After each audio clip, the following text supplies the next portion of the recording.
How's it going, everybody? Welcome to Out of Order Show, presenting the Storyteller Section. Today's episode is going to be about Pride and the SeVen, specifically more the history of Pride. Last week we talked about our good old buddy Wyatt, and I will apologize. I have recorded this episode before, so the character sheet for Pride is already done, but unfortunately I had corrupted the original video, so I have some notes that I took down beforehand, but this is basically like a reimagining, like a kind of like a redux of Pride. So if you already see some of the stats already filled in, it's because I've already done a video on this, but I lost the actual recording of it. So either way, how's it going? I'm excited for this one. Pride comes from, and I won't apologize for this, right? As a storyteller, as a GM, as a dungeon master, whatever, you invest yourself into these games. These games are your passion, your heart's blood kind of spilled out for people to kind of critique, to kind of poke at, to enjoy in. In my personal experience, the vast array of the time when I run a game, I would say 80% of the time it's about enjoyment, and then there's 20% of it that is questioning, prodding. Sometimes people don't really get the machinations that go inside your creativity sometimes, because they can't be inside your head. Sometimes they can't envision what you envision. So a lot of my games, they come from me, and in my world, I see a world of a lot of tropes and things that I take in from other creators or other forms of mediums. I get a lot of inspiration from other forms of entertainment, like music, TV shows, specifically like dramas, anime, cartoons, even some not much cartoons. I feel like it's catered to a specific audience, and I just don't think I know there are serious cartoons out there like Steve's Universe and Regular Show and all that, but I don't know, those are not the type of things that I'm going after. What I'm going after are for like intense group focus narrative, group plots that make them feel not powerful but important, because that's what I want. I want people to feel important. I want to feel like they have agency in this game, like they themselves are the focal point, which they should be. Characters should be the focal point, and that's why I like to do these storyteller sections, because I put a lot of investment in my NPCs. I put a lot of investment in my backgrounds and my plot, and so I don't want to take away from the player's time, so you guys can get kind of an insight what I am trying to produce, show you guys, as far as like who or what and when and where and why. And that first one is Pride. Like I said, I'm not going to apologize for. He was actually a character that I had played in a previous Dark Ages Chronicle game. I have a little video I want to show you guys, because I find it very appropriate to the whole reason why it summed it up perfectly why where this character came from. So this character, we're playing a Dark Ages game, and I don't really particularly like the Dark Ages Chronicle. It's a fine product. People enjoy it, especially people who are in the fantasy, especially with the whole rise of Game of Thrones right now. There are tons and tons of people like into that whole kingdoms, war waging, politics, low fantasy, but yet a little bit of like a vampire twist to it. There is magic, there's still supernatural, but it's low fantasy, so there's a lot more city politics surrounding like nobles and religion, and there's tons of mysteries because the world hasn't been like solved by Google yet. So there's a need for it. There's a point of intrigue to it. But what I wanted to focus on was my character. When I played him, I wanted to play as Salubri. Now, Salubri is a clan that has been lost throughout the ages because of the Tremere's propaganda.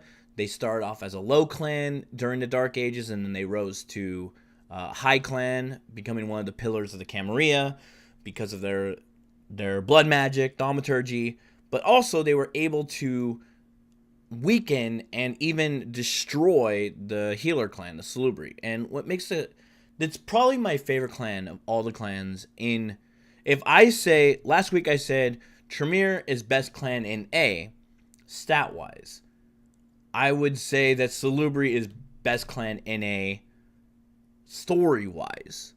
Because, and you know what, if you want to say Tremere, you're also saying Salubri, because they are inherently tied together. They both are clans that have a deep history with themselves, with Salubri's power being taken by Tremere, the House Tremere, who were a group of mages that wanted to seek eternity, and then they chose a weak antediluvian, or they thought they chose a weak antediluvian, and they were able to steal his power, steal his essence in order to rise to, power.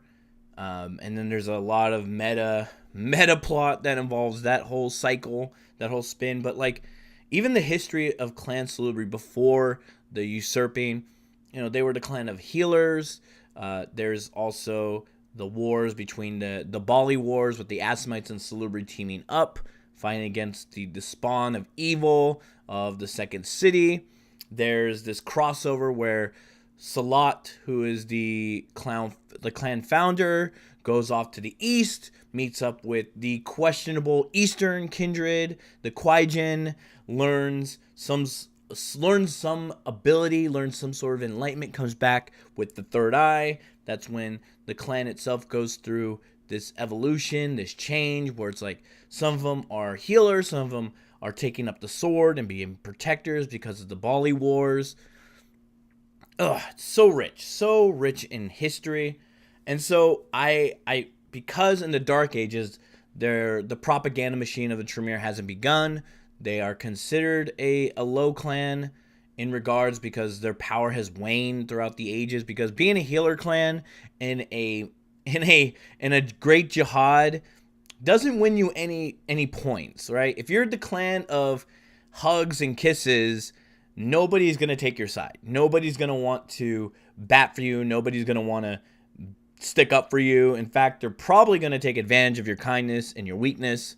And that's what happened to the Salubri clan. Even though they're so essential to the mythos of kindred, they still were taken advantage of. They were pushed aside for that was the era, right? This is the crescent of it's before the Renaissance. So you still had might makes right. You had kingdoms. You had the church that was very Old Testament about things. So nice wasn't the good. It was lawful good, which doesn't mean lawful nice.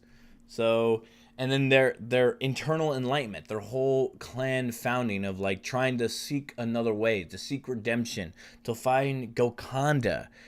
Even that was starting to fall apart because you had the rise of the warrior Salubri, who were no, there is no, there's so much evil in the world and only we can stop it. We are the only ones that can stop this evil, and it is up to us in order to, make sure that everybody knows that this evil is out to get everybody. And so they took up the sword. They clung to their vengeance rather than their healing. So that's when you had that split that happened in the Dark Ages. So who is Pride? Well, Pride forgoed his name a long time ago, but if you must know, his name was Shiro. Shiro, he was a samurai during the invasion of the Mongols during China's era. I forget exactly which era, but I'm going to show you this video to kind of give you a summary of this is probably the best way to kind of interpret the time that he took, this character Pride was, because that's what happened. I had to explain to my storyteller at the time, how does a samurai get from Japan all the way to Vienna? And let's watch this video. So if you live outside the palace, how are you supposed to protect your shit from criminals? Hire a samurai. Everyone started hiring samurai. Rich, important people hired samurai. Poor people who could not afford to hire samurai did not hire samurai. The samurai became organized and powerful, more powerful than the government, so they made their own military government. Here, they let the emperor still be emperor, but the shogun is actually in control. Breaking news, the Mongols have invaded China. We've invaded China, said the Mongols. Please respect us, or else we might invade you as well. Okay, said Japan. So the Mongols came over, ready for war, and died in a tornado. But they tried again. That's the important part. This typhoon, in the year 1274... Mongols came over, ready for war, and when they invaded, that's where Shiro, he fought in that battle. But he got swept up in the typhoon and then landed in mainland China, and that's where his journey began. And so he crossed, trying to seek out, trying to figure out, you know, this calling. He'd been guided by the light because he was a high conscience salubri, and he wasn't salubri when he fought in that battle. He washed up onto China, and then a salubri found him and embraced him, and he was told at that point he had to go, and in order to fulfill his destiny, find the devil seeds of the world, the Yama kings, and he had to restore, the cosmic order of things. So that was Pride. That's Pride. That's how he ended up in Japan. The campaign kind of took us to Vienna, where we fought a giant elder Samis that was possessed by a demon. We also found a little hive of Bali, and my character at the time was trying to save the Bali, trying to tell them that, hey, we are the same blood. I can save you. Let me save you. And the Bali, in his infinite evil, destroyed himself, because he'd rather be destroyed and let me fail than to actually save him. So this is what Pride's based on. It's a character, and there's a rule amongst storytellers, amongst other GMs and DMs, however you want to be called, that you shouldn't play a character you played previously as an NPC. And I agree to a certain length. I have reinvented Pride. Pride is not that character. I've added decades, actually like hundreds and hundreds of years onto him. So he is completely different. He is vastly different than the concept that I made. And so he is essentially a new character that is inspired by a character I played. But a lot of people, I know people out there who are very sticklers to this sort of idea. They're gonna be like, oh wow, you just took one of your players. You just wanted to continue playing that player through your own means. And I'm like, okay, go ahead. Say that I want to play this character again. Sure, fine. If that makes you happy, go for it. But for me, I found that it was very important to the story to have this polar opposite. Now, if Wyatt is the stick to the Camarilla, Pride is the stick to the Sabbat, as we can show right here. So here's his character sheet. Like I said, I've already mapped out his entire character sheet, so we'll just go through. So I think in the last Storyteller section, I talked about how when I was going through a lot of the NPCs that have been pre-generated through all the source books, I found a lack of diversity in their point selections. Not a lot of for the backgrounds of the character. I didn't feel like they matched up their backgrounds. But then again, I was trying to make sure it's like, okay, maybe this is the way the game should be played, right? Like low power curve. So I didn't feel like I want to put like a billion dots everywhere. But there are some things here that stand out for him that could be considered a little bit too crazy. But I won't apologize for that. That is just the way he's built. And let's just go over him. So, actually, let me just... let's do that. Just a little bit so you guys can actually see a little bit better. Alright, so obviously Pride, he's a judge. He's a loner. He's always been a loner. He's always been a stranger in a strange land.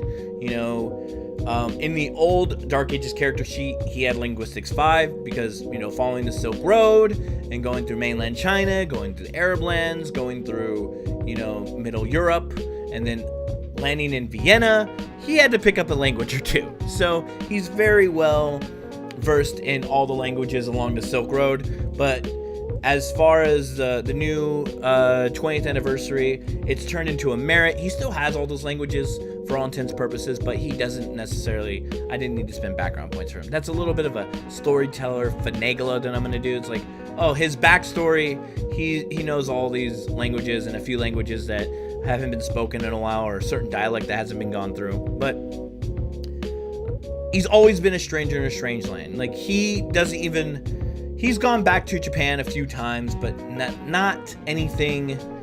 He doesn't recognize the Japan of now, and it's almost sad for him to go home to not see the Japan he grew up on. But that's kind of how, like, all kindred go through. So his strength is pretty average, 3. He's always had 3 strength. His dex is what makes him scary. He has dex 6. Now, he's 7th generation because in the Dark Ages character sheet, you start at 12. So if you took generations 5, you could be 7th, which essentially makes you an elder, which you can have elder stats. So his elder stat is definitely dexterity 6.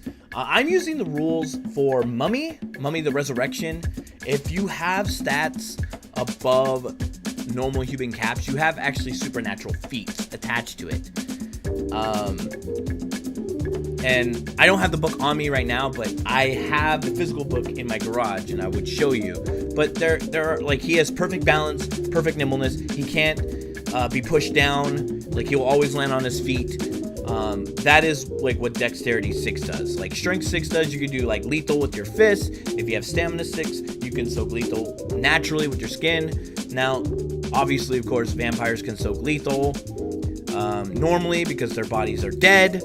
But that's really important for, like, humans or mages, or, no, not necessarily werewolves, because werewolves can also soak lethal. But for stat-wise, for humanoids, having stats above 5 give you really cool benefits that you wouldn't normally be able to do. He's pretty average. I mean, he's above average charisma, above average manipulation. You know, he's pretty average looking. You know, he wasn't like the pretty samurai. He wasn't like animate out. He was just, you know, he was just a grunt. Like, he just followed the word of his masters, and that was enough for him. That was literally enough for him.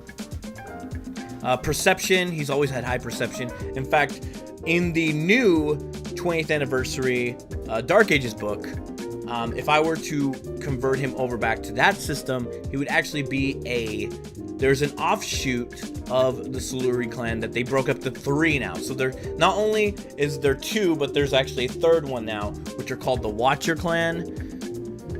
It's all over the place. And they're the ones that are more tied to the Eastern lands. That would be the one that I would be associated with if I were to remake him in a Dark Ages Chronicle.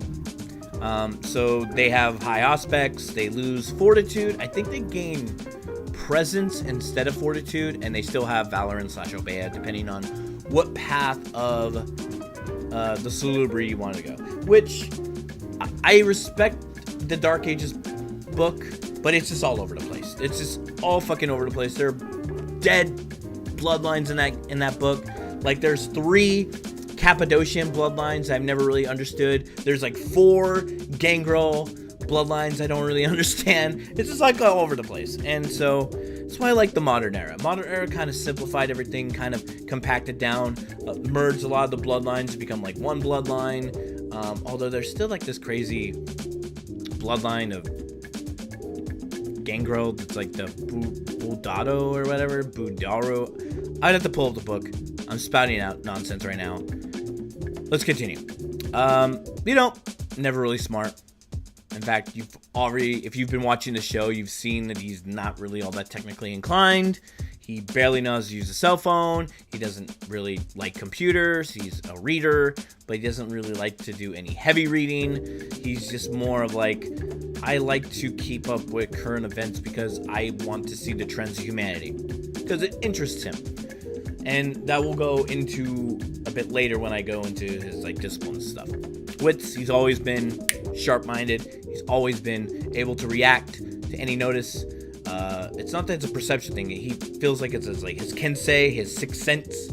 That's kind of how he imagines his wit to respond on a combat stance, even on a social stance. He's always ready to attack. He is a samurai discipline. He's always trying to match his opponent by skill, by social class, his etiquette, everything. But he's not the smartest. So if he even if he doesn't have the answer, he will witfully try to explain himself into a way where he comes out the victor.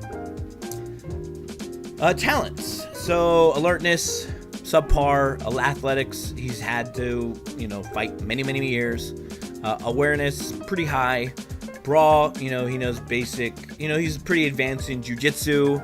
Empathy is huge for Salubri. Salubri, pretty much, that in order to understand the condition, in order to dive into the realm of the kindred, one must have empathy, one must be whole, because if not, then you're not doing what a Salubri is supposed to do, which is to understand not only yourself but people around you. No expression. He's can't really express himself in any sort of meaningful manner. Intimidation for just lack thereof. There was like a bit of a rivalry he had with his coterie in the Dark Ages Chronicle that we played in. There was a Bruja, and he was constantly trying to match his craftsmanship. It was like East versus West craftsmanship. He was learning. This Bruja was learning how to forge really potent steel, whereas my character was like, no, I craft the best swords in the world. I've learned how to, the samurai katana is the best weapon there is. And so there was always this constant, rivalry, so intimidation really came into that factor. Obviously, he had to develop leadership. He's not really, even though he is a leader that stands above all because of his experience, but he's not really he doesn't show leadership. He acts like a leader because it's like the mantle passed to him, because it's the age-old, if you're an old vampire, here, you're in charge. But there are other reasons for it, too. Subterfuge, if he has to lie, he can lie, but he's not really good at it. And this is supposed to be streetwise, which he has none. He has no streetwise. I need to figure out how to fix that character sheet. I've contacted the admin, and maybe he'll get back to me. Oh, so crafts. Craft 6. Forging katanas. Even though it wasn't really the duty of a samurai to forge katanas, leaving Japan really made him, cling on to the ideas of taking bits and pieces of Japan with him. And so crafting, he knows how to do origami, he knows how to do a lot of the porcelain. He likes to craft the things that remind him of his era, remind his time. Mind you, he never got back to Japan until the world was becoming industrialized and the world was expanding and Japan was still holding back. But then as soon as they opened the floodgates and started, the Tom Cruise Last Samurai, where they were just becoming an industrial complex and trying to kill off the old way and adopting the new era, that's when he came around and he just bared witness. He didn't want to interfere. He had known that once the outside world had flooded in Japan, that Japan would never be anymore. So he tried to preserve as much of Japan's history as he could, coming back during the Civil War era. And so he has mastered every bit of hidden technique and craft that the Japanese cultures have offered, and he wants to pass that on. He just hasn't found anybody worthy yet of that mantle.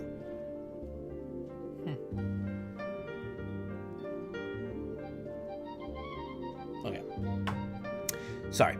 Etiquette.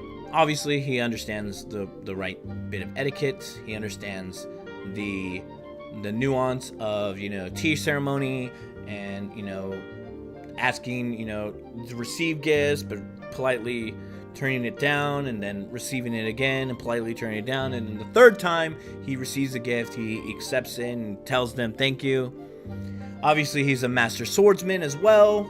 You don't cut down demons and, rogue Tremere or infernal Tremere by, being not the best at it, because most of the time he's fighting people who could throw fucking bellfire and summon creatures from beyond, so he has to be able to cut down somebody really, really fucking fast and really fucking potently.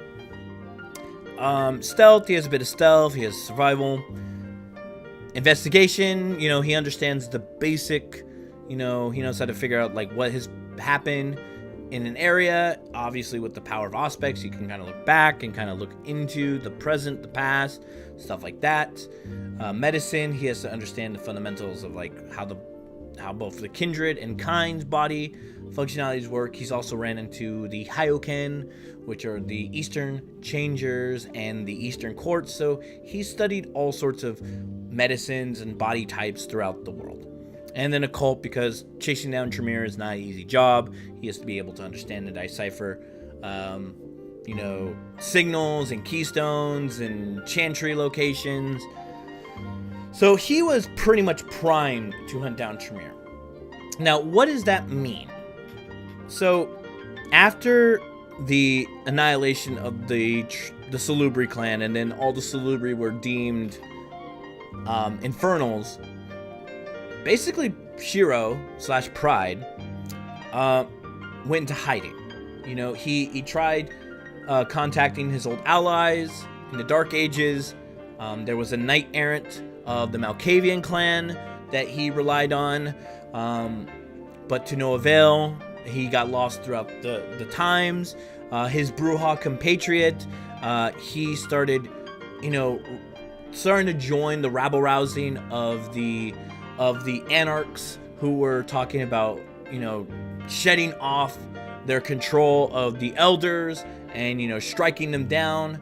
So his Bruja buddy was like one of the first Sabbat. And so he didn't see himself wanting to be part of the Sabbat in the beginning. He just knew that, like, if anybody would help him, if anybody would back him up, it would be his Bruja compatriot. Because his Malkavian friend and his gangrel friend were lost throughout the mists and time. The gangrel probably went back into the wilds of the north. He was a Viking and had never heard or seen him since. Until way later on. So he went into hiding, trying to figure out what exactly he needed to do in order to, make sure that he wouldn't be hunted down, excommunicated from every city he'd go to. So he pretty much went back to the east, hung out way back, hanging out with the Kwaijin, mastering his own abilities. And for example, the Kwaijin and the Kindred, they don't really get along. Even if his descendants is from an Eastern background, they still see him as this like blight, as this like outsider, because the clan Kindreds and the vampires that are all a Western creation, and in the Eastern there are no kindred, except for like the small handful. And so that's where Pride / Shiro kind of resided. He resided in the East. He hung out in the temples, trying to master his Valoran, kept his craft up. Basically, that's where the biggest downtime of his character was at. Trying to basically remain isolated, hoping that the storm would pass. The clans of old would come to their senses. And as news kept pouring out, the loss of the Cappadocian clan, the total decimation of the Salubri clan, that's when Shiro had enough. Shiro was completely fed up with the actions of this new founded organization of Kindred. He couldn't believe what had happened. He couldn't understand why these wise old clans of the first and second cities would destroy the founding clan of the Cappadocian and the Healing clan, where his direct ties. He himself never had these direct ties, but he just heard stories. He heard stories about how Salat would heal Malkav, which was the clown founder in the Malkavian, and was able to soothe his insanity and his clarity. He was able to reach out and even be an advisor to the founding father of all vampires. Cain was his trusted advisor. How he was able to root out the demons from the second city. He just couldn't imagine that the clans of old, like Ventrue and Toreador and Nosferatu and Gangrel, would condemn the Salubri to this. But the Tremere, being the most effective clan, being the most effective bad guys of the setting, found a way to do it. They knew the Ventrue wanted to seize power, and so they worked in tandem with the Ventrue in order to create the Camarilla as it is today, founding the Masquerade, laying down the laws of the traditions, and it was set up for them, for those two clans specifically, to rise in power. Whereas the Gangrel were just kind of in the same lot as the Bruja. The Bruja they were grunts, they were just the enforcers, and the Toreador, even though they had grace and sophistication, that grace and sophistication wasn't enough to make them, essentially clan dominance. And so the weaker clans, like the Cappadocian, like the Salubri, were ostracized because of their weirdness, how it didn't fit in the modern era. Nobody wanted to be associated with gravediggers or plague bearers or, with the Tremere's, propaganda machine, infernalists who wanted to, consume souls and corrupt the young to rise against their masters. That the whole Anarch Revolt really spun out of control, and that's why the Cappadocians and the Salubri were decimated. So Pride/Shiro, hearing all this, said, fuck it. I'm going to forsake my name. I'm going to, I'd once trusted in the Ventrue. I'd once trusted in the High Clans. I worked with the High Clans. I served the Prince of Vienna. I even went down into the cabals of the original Tremere sanctums and protected their home. And now the Tremere have turned their back on us and branded us as outcasts and infernals, which wasn't even the case to any Salubri. Salubri were just caught up in the wave of their own traditions. If you don't know, Salubri, they go through this rite where, in order to preserve the way of their clan, they force their childer to diabolize them in order to subsume their power, and they just see it as a rite of passage. So the Tremere were able to twist that into not a clan tradition, but like a perverted infernal ritual. And even Pride, even though he did not partake in that ritual, he understands that it's just a way to preserve clan purity, but in a sense he didn't really care about that either. Or did Giovanni want power over it? Well, the Giovanni started off as a minor clan or minor family in the Cappadocians, and just Augustus himself, saw the opportunity to kind of rise his merchant family as the Renaissance was starting to kick off. The Age of Enlightenment. He knew that the Cappadocians could not survive this new era of science and reason, and so he glamorized necromancy as this, dark secret, and destroyed the Cappadocians in order to save the Cappadocians, if that is even a way of putting it lightly. But it was all for greed and power. But it in turn saved the Cappadocians' legacy, because if the Cappadocians would have continued to be a normal clan, they didn't have the network or the power structure like the Nosferatu, let's say. Nosferatus are walking, talking masquerade breakers, but they were able to pull together their resources as a clan in order to hide themselves and hide their presence from mortal eyes, especially when the Age of Reason came along in the Renaissance, where technology and art and human prosperity was at an all-time high. You know, people were noticing a lot more. People were open to a lot more things. You know, young, dumb kindred could be susceptible to being like, oh, I could just show off what I am. And, you know, it could just turn all over again and be like the pitchfork and knives that and fire and bonfires that they once experienced during the Dark Ages. So, sorry, I went on a little tangent there. So, Pride / Shiro had enough. So he went back, he left, you know, the mainland of Asia, went back to the east, or went back to the west to kind of reach out his feelers, trying to reach out to anybody who could have him, you know, take vengeance upon the Tremere. That's where he met a group of La Sombra, where he was then tested to prove his loyalty. He proved his loyalty, and then that's when he was sent to the New World in Mexico. And that's where Pride ended up. Pride ended up in Mexico, you know, basically forging and paving way the Spaniards' conquest of the New World, all the way up to California. And so that's what he did.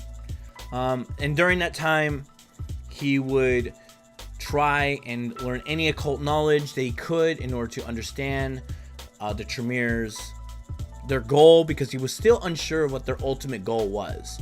He knew that, you know, he was used in the Dark Ages in order to further the Tremere's goal to become a pillar of kindred society, but he didn't know their ultimate goal.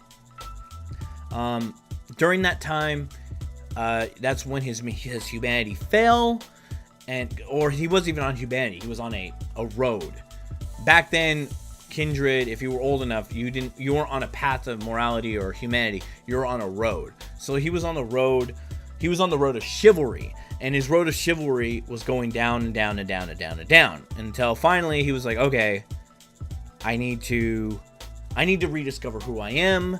I want to, you know, if I'm going to put myself, if I'm going to be the tool of vengeance, I need to kind of rediscover my purpose. I need to find out my origin. I need to bolster my morality bank, because if I'm going to dive headfirst into this path of vengeance, I need to restock on like what I truly believe in.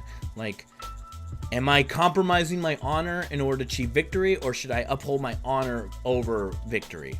Like, is there anything, is defeat truly defeat, or is it honorable to know that the opponent you face is more worthy of life than you are? So that's when earlier I said he went back home, took a boat all the way to Japan, kind of saw the outside world being flooded with you know, their technologies and their science and their reasoning, changing the Japanese way of life to a more modern era. And he just, you know, clinged onto all the old, preserving the old, making sure that, you know, things that wouldn't be lost throughout time, ensuring that even, you know, if he were to retire, if there is a word for kindred retiring, I think that's just going into torpor, that he could pass on, you know, the history of his people, the history of his clan, the history of, you know, true Japan. And he was able to leak that stuff out to mortal society. And, you know, that's why we have such a rich, detailed history of Japan. It's because of Shiro / Pride. It's not just him, but, you know, he had a hand in it. If that's his claim to fame, he was able to preserve a lot of the stories and a lot of the techniques that, you know, Japanese people use to this day in order to be historic, like building structures. You know, there's only like a dozen or so people in the world that know how to make a katana like outright, you know, without using like modern assembly, as it were, like the true way of forging a katana. That's how Shiro/Pride knows how to do that. But he also picked up an alternate identity. If you see right here, he went by like an English accent that he picked up, and he was a trader. Like, he traded artifacts, he traded goods, and that's how he was able to kind of build his network of information with Tremere. So he would pretend to be this Englishman who collected all these rare artifacts and would sell them to ghouls and other servants of the Tremere in order to find out where Tremere chantries were at, where Tremere networks were being placed, where their business was being conducted, how much of their power is being devoted into collecting this particular artifact, if they're investigating this part of the world or any centralized part of the world, or they were coalescing their power into one area. He would know because he was trying to trick them into giving him information. Obviously, he has rituals because he's part of Sabbat. But then something happened. You know, he was fine and dandy being the tool of vengeance, being this avatar of Salat's will, as it were, against the Tremere. And then the red star appeared. And then when the red star appeared, he noticed that something had changed inside of him. That the honor that he once had, and this, you know, this steel mind of, you know, trapping his hearts and emotions and desires to be fuel for the furnace of his vengeance, it cracked and it opened up, and through it his will became stronger. He could see not just the evils of the world, but he could see the kindness, he could see the spirit, he could see the good in people. And that's when he developed Obeah.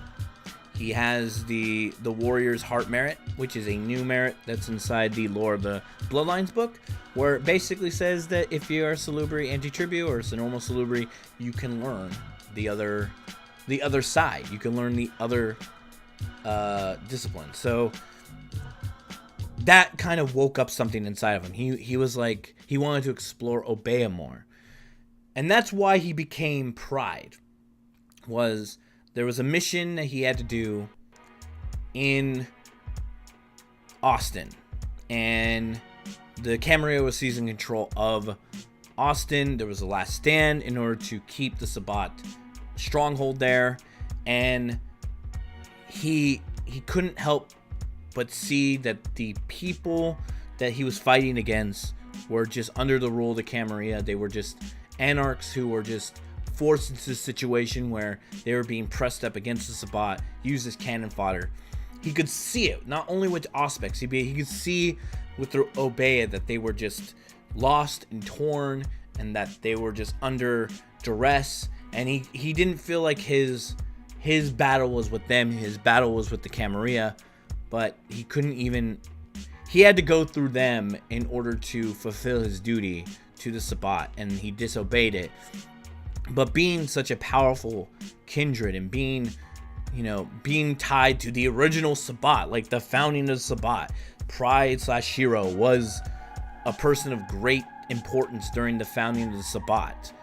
They stripped him of his name. They stripped him of his previous role, which he was an Inquisitor. He was a Grand Inquisitor.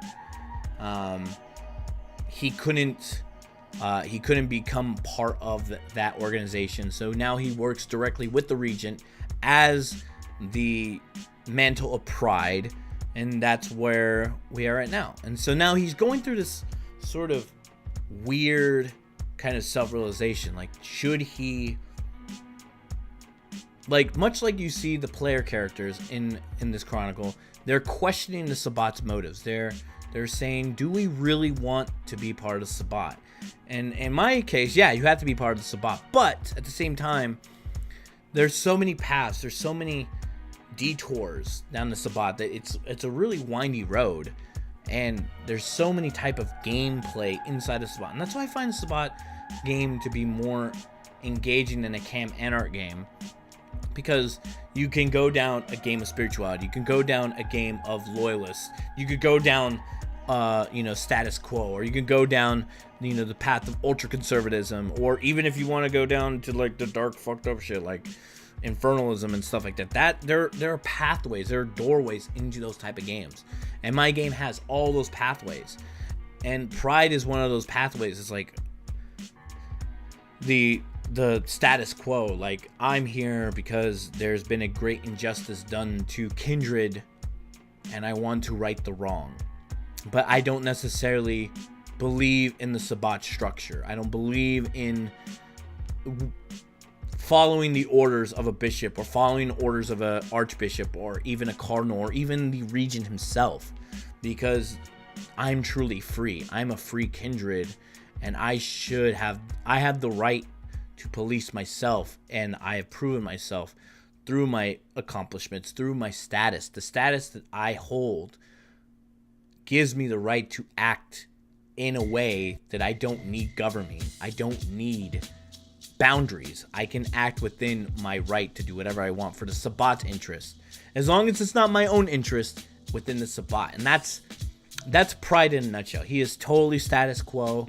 He doesn't necessarily believe in the leadership of the Sabbat, but he does believe in what the Sabbat stands for, which is to free humanity and free kindred from the control of the ancients, because the ancients set this all up a long time ago. And some of those ancients, he knows the dark truth that some of those ancients may be corrupted or under the influence of infernal power structure. And he definitely knows that there is infernal workings in the Tremere, through countless ages of fighting Bali, and Bali being tied into Tremere chantries, that he knows that the Camarilla is a ticking time bomb waiting to go off. He just can't figure out why certain clans within the Camarilla are acting certain way, or they've reverted to other ways of thinking. And the big news that hit my chronicle that will be introduced in the Anarch game is that the Gangrel left and the Assamites have moved in. So now he is completely baffled, because he understands the history, the lore of the Assamites and Salubri working together to root out evil, to root out the Infernals, the child of Baal and the Bali. And he understands their ways, like the way of Hakim, and that they're ultimately guided by the will of the warrior, but he doesn't understand fully that it is a offshoot of the Assamites, the seers, who are joining the Camarilla, not the warriors or the sorcerers of the main clan. In fact, they've gone full reverted. They've gone full even Sabbat, or even Assamites within the Sabbat are leaving the Sabbat to join the old school Assamites, because their ties to Hakim and their Angels of Cain. They see Hakim as an avatar of Cain. So they call the Angels of Cain because they will follow in the will of Cain, and they believe that returning back to the way of the independent clan is the best way to serve Cain. In that regards. Let me get a little drink of water.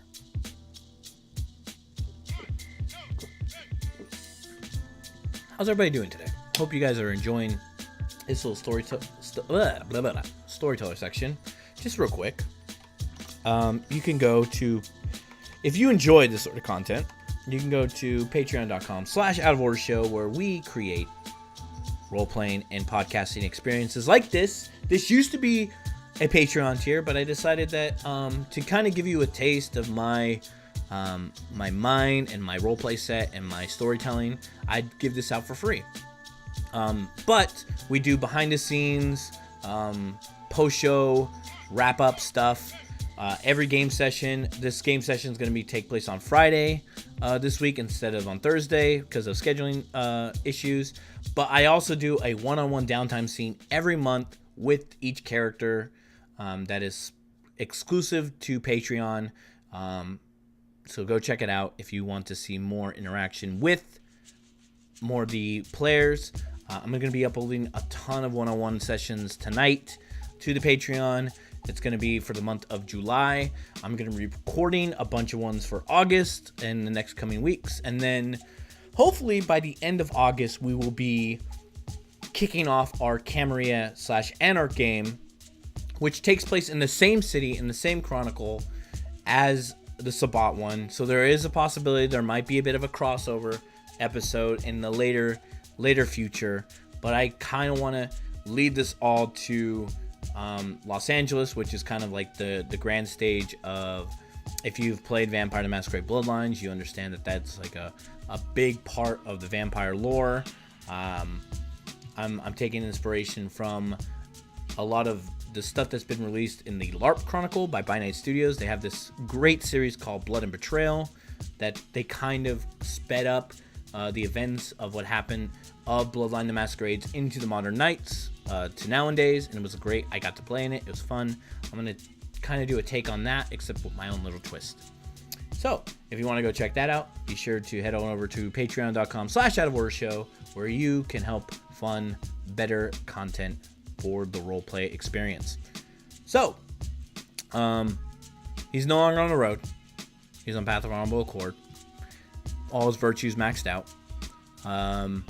So this is the part where like I get a little hung up on seeing thousands-year-old vampires, and they only have like 4 dots in something or 3 dots in something, and they have 1 dot of 5. I feel a little bit of a goober. I feel a little bit like I'm cheating somebody. I'm cheating somebody here because I'm looking at ancient vampires in the NPC splat books, and nowhere do they have these amount of dots. And I mean, last week I even said with Wyatt is my stick, and look how many dots he has. Like he has like 4 and 4 and 4, and but like he has all these at like 5. He has like a lot of these other traits at 5. Like, yeah, let's just go right there. Let's go there. Let's go there. He definitely has, like, he has all these at 5, basically. Like, I apologize for it, but I don't at the same time.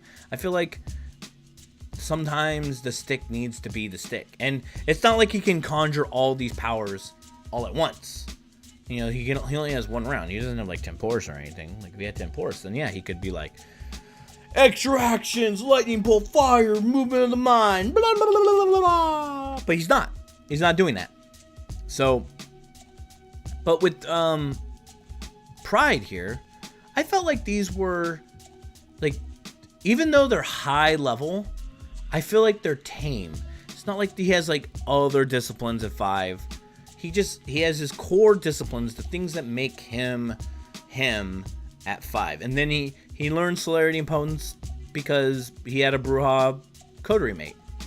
He could have easily learned Dementation, but he didn't want it because he knew he would go crazy. And he didn't want Obfuscate because Obfuscate is, in his mind, Obfuscate was, it wasn't true stealth. It's mind trickery, and he doesn't believe in lying. He just doesn't like to lie. That's just a code thing. Why lie? Even lying to an enemy is kind of deception. It doesn't show your strength. But he definitely loves Celerity and Potence. And I actually had these higher at one point, but like I said, having these core powers of 6 defines the character. Like, especially Valoran 6 and Obeah 6. Those are the 2 powers that like really he clings on to. The Fortitude, in the game I had Fortitude 6. I bought all the way to Fortitude 6 so I can have personal armor. That was the one I think I have. So this is what he has. He has Fluid. He has Vital Fluid, which is basically when he spends to heal Kindred or heal anybody, the Vitae he spends gets replenished within like an hour. So he doesn't actually lose blood for healing Kindred within that, like, you know, downtime scene or whatever. He doesn't like to heal during combat. He only likes to heal during, like, when the enemy is defeated. He can be like, all right, I heal your 3 ag, I heal your 2 ag, I heal your 4 lethal. All right, I'm down a lot of blood, but it's all gonna come back to me. This is like my favorite ability. It comes from the Dark Ages game. I'm so glad they brought it back in I forget which source book they brought it back in, but the Eye of the Unforgiving Heaven. It is basically Holy Solar Flare. And I did it in Dark Ages, and it was so fun to use. It was pretty fantastic. It's basically a ag light ball shining thing. It's a death laser, and that's what my storyteller said. He's like, you freaking shoot a laser holy light out of your third eye, and I like it. I like how it's portrayed. And then he has telepathic communication, which is his ability to network his mind to other people, personal armor, blissful ignorance, and unburden the bestial soul, which is basically he can kind of bring you back from Waysell, or if you have any sort of crazy derangements, he can bring you back from that. That's kind of like the power that he's kind of like mastering right now, is this Obeah. The Obeah is new to him. He's never been a healer. He's never been someone to understand healing, but now that he's like, you know, he had thousands of XP saved up because of all the years of fighting, he just dumped it all into it, and now he's just like, it's really changing his whole pathological desire to continue being a part of the Sabbat. He really is questioning all the Sabbat motives now that he has this higher sense of healing and under sense of kindness, and being able to kind of tap into the minds and souls of the Sabbat, and knows that they're corrupt and evil from within. So it's like, does he really want to be part of the same system that he's fighting against? Like, he understands Infernal. He knows how to weed out the Infernal in the Sabbat, but even to a point, like, is Infernalism the ultimate? Is that the last guard, or is it like inhumanity, twisted, inhumane, you know, desires and goals and twisted ambition? Is that more of a threat than Infernal? That's just coming to question. He literally is coming to question to those ideals right now, because of the idea that, like, someone like Envy, who is completely inhumane and completely a twisted monster who wants to just subjugate all humanity to the will of the Samis and changing and perverting the idea of humanity, like, he could possibly see him as a threat. But that's what's going on inside Pride, and you can totally tell, you can see Pride's ambition through the characters, because he's punishing them, but he's not necessarily taking any real hostility or any real punishment action towards them, like not even killing them, because he doesn't want to kill anymore.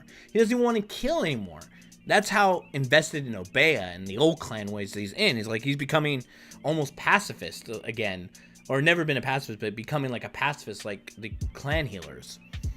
And it's really like twisting him up inside, but it feels right. He feels like he's like doing the right thing. And one day, when this new world emerges, this new Gehenna, if it ever comes to be, like, he will be judged, and hopefully he can say that he was on the right path this entire time. We'll see. That's about it. As far as Pride, that is Pride in a nutshell.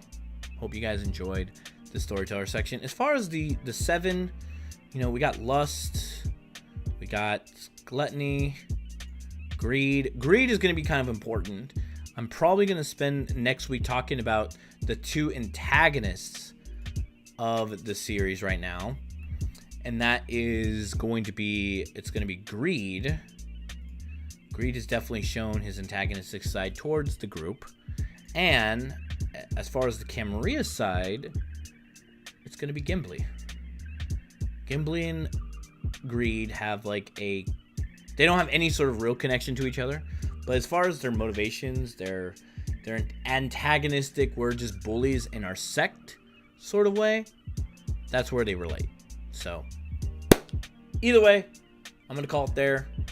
This has been the Storyteller section presenting Pride and the SeVen. I know I didn't talk a lot about the SeVen. I would say his close ties to the SeVen are Sloth, because Sloth being Harbinger / Cappadocian, and he also has a strange, like, he doesn't know why, because wink, we know why. Wink, the audience, you know why, because he's not really a pander, he's a true Brujah.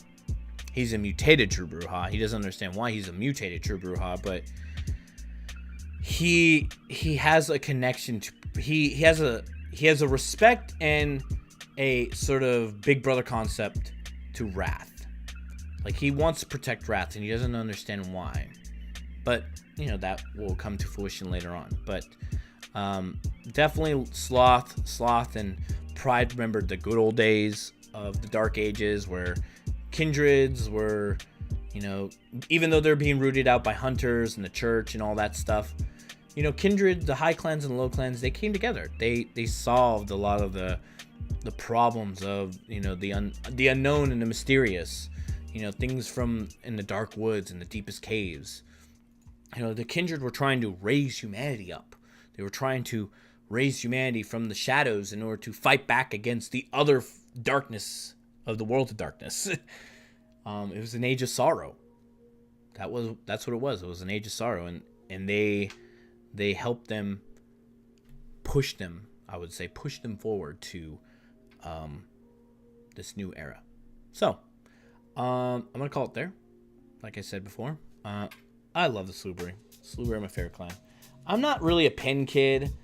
I'm not into this whole pin collection thing that most people are, but I do have Salubri. I fell in love with this clan the moment I read them. It's a real, when I say Salubri, I'm also a fan of the Tremere. I even have this my Tremere anti-tribute pin. But when you talk about the Salubri being the best clan in A, you're also talking about the Tremere clan, best in A, because they're the same clan. They're brothers. They have a shared history. They have a struggle with a rich history. I would say it has the best history in the World of Darkness. Out of all the meta plot and all the crazy nuances with connections, you have the Setites and the Silent Striders. You have the Athantos and the Akashic Brotherhood. War of the Himalayas.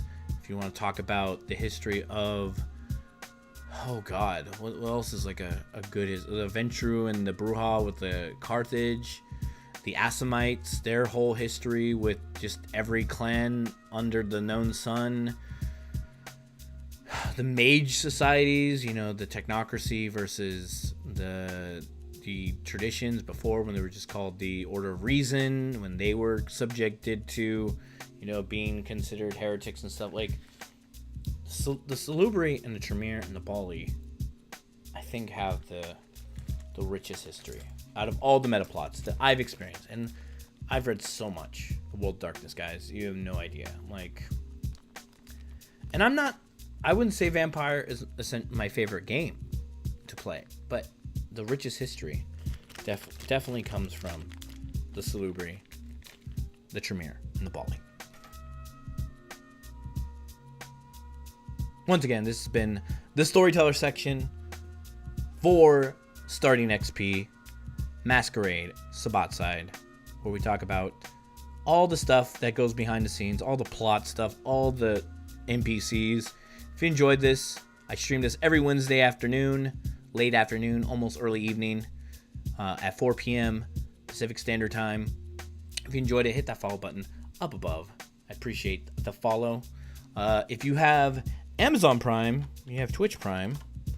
What does Twitch Prime give you? Well, up until August 10th, you can get a free golden loot box for Overwatch, guaranteed legendary. You got to get that guaranteed legendary, not a duplicate, legendary skin.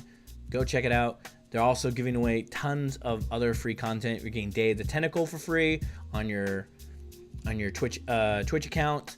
You're also getting a starter pack, exclusive skin for Lawbreakers that just came out this week, and tons of other cool stuff. But most importantly, the most important thing that Twitch Prime gives you is ad-free viewing of the platform, and you can support any content creator on the platform, including this channel right here. So it's free money on the table.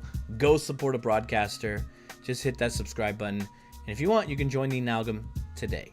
We have a sub-only Discord where I usually hang out there most of the day. I do pickup groups for PUBG. I'm also trying to organize some story audience interaction stuff with a few games that I'm working on. Maybe you guys can come hop in, leave a suggestion for which game you want me to run next, or if you have an idea of way for character interaction, I'd be more welcome to hear it, because trust me, it's hard to have chat interaction in a role-playing game that is story and focused or story intense. So I've watched other platforms too, and I don't necessarily like them, but I don't disagree with them. I think monetary pushes are a little bit so-so. Anyway, check me out at ContinuePara. I tweet out every time I go live. All the info is down below. And that's going to do it. So until next time, keep on exploring. Keep on reaching. And I'll see you guys later. But until then, be good to one another. Peace.